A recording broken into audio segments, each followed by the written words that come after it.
We had hardly any equipment. My biggest hope was that you would come away with a realization. The instructors in this class are pilots, all at least 80 years old, and these mature students are all teachers. The way they called us all back, came for us. A state grant helped sponsor this 6-week summer session at UT for K-12 math and science instructors.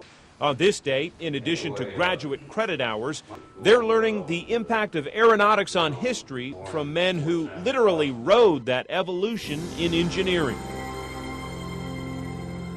We also did some bombing missions, dive bombing, skip bombing.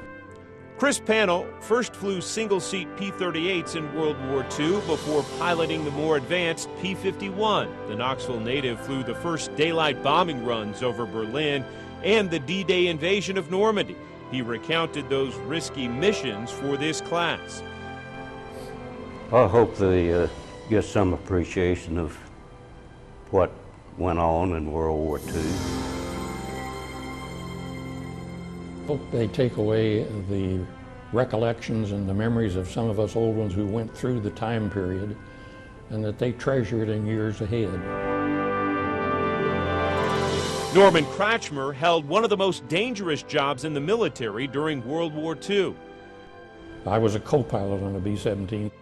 He witnessed death in the skies above Europe, recalling the moment ground fire hit a B-17 flying ahead of him. It burst into flames, and Kratchmer watched the crew bail out.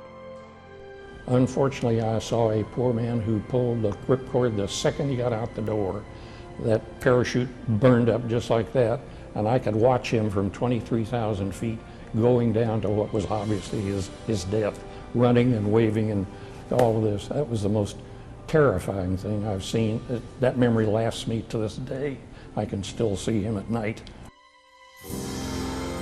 The world has seen the pictures U-2 pilot Buddy Brown snapped back in 1962, recorded in countless history books. People don't realize that Cuban Missile Crisis was probably the closest we ever started another war. After taking those images of Soviet missile sites at close to 80,000 feet in the skies above Cuba, Brown later met President Kennedy.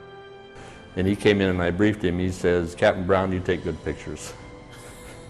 So I said, that was great. Like his fellow pilots, Brown saw advances in math and science change the planes he flew.